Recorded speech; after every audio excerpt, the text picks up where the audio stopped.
Is Mr. Gadkari a businessman first or a politician first? I anticipated this problem in my own case. So the day I became the leader of opposition, I not only stopped practice, I surrendered my license, lest I be accused of identifying myself for or against a particular litigant in court. I took a safer option. But then I have a contrarian argument.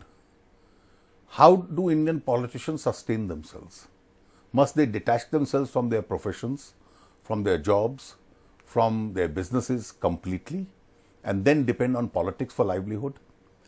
Many people may have learned the art of living well without earning. There are still some who haven't. And therefore, I have all my sympathy for politicians who on the side do some remunerative work in order to sustain their families. There's nothing wrong in it. People all over the world do it. And in India, politicians officially are not paid much that they can afford to sustain every situation. But then you are right, once you do that, you run the risk of being before the firing squad. Issues of conflict of interest, throw up a suspicion. Now the question that you were raising, I don't know the facts as yet, but let me just give you a possible answer.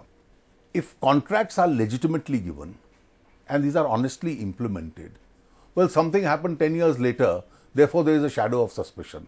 Now that may be too far-fetched a charge. Therefore, somebody has to really look into this in order to say whether there is any unfairness or not. Would you tell Mr. Gadkari that perhaps he should reconsider his business interests, given that he is now heading for a second term as BJP president? Why should I tell him that? Why should I tell him that? In fact, there are a lot of people who have business. Can I answer this question by putting a, maybe I can do it by a question. Let's forget Mr. Gadkari or others. How does an Indian politician sustain himself?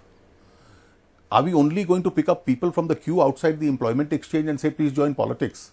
We only need unemployed people in politics. Or are we going to see people who've distinguished themselves in various fields? In fact, one of the bane of Indian politics is that achievers in different fields are not coming. And therefore, if achievers come in, today you have Mr. Parasaran as a member of the Rajya Sabha. You had Fali Nariman as a member of the Rajya Sabha. You have other distinguished people who come who are nominated. At times, parties also elect. Also about the equivalence that, in a sense, undercutting the BJP's anti-corruption campaign. You see, I'll tell you, I'd like people to be objective. If anybody in the BJP is guilty of a misdemeanor or a corruption, then please hang them. But you can't make wild allegations. Now, that lady who came and who started this campaign against Mr. Gadkari, I was carefully following what she said. Mr. Gadkari is not involved in irrigation scam. But because he didn't take up the issue and Prakash Javadekar and Kirit Somaiya of the BJP took up the issue against Ajit Pawar and others, so Mr. Gadkari is guilty of being in collusion with Mr. Pawar. No, she claims that she met him and he told her According to me, Mr. Kejriwal and the lady would have been much better off carrying on a campaign against the irrigation scam. Rather than campaign, she says, well, other BJP leaders are campaigning, but Gadkari told me the others are doing it, my party people are doing it, I don't get into Maharashtra issues. No, she claims she met him and he told her that I do business with Ajit Pawar and I won't intervene. But obviously, I do attribute a little bit of common sense to Mr. Gadkari that he's not going to tell a lady he's meeting for the first time that I'm a business partner and therefore I won't do it. Obviously, that's factually wrong, so he couldn't have said it.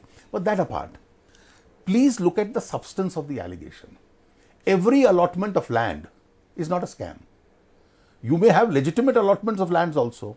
Therefore, if you have a sugar factory or a cooperative sugar factory, you have a cane area and you empower 2.5 lakh farmers in that area, which is otherwise a suicide zone for farmers, and the state government says, as a laboratory for creating sugar cane in this area, we give you some land for the purposes of 11 years so that you can actually start plantations in this area.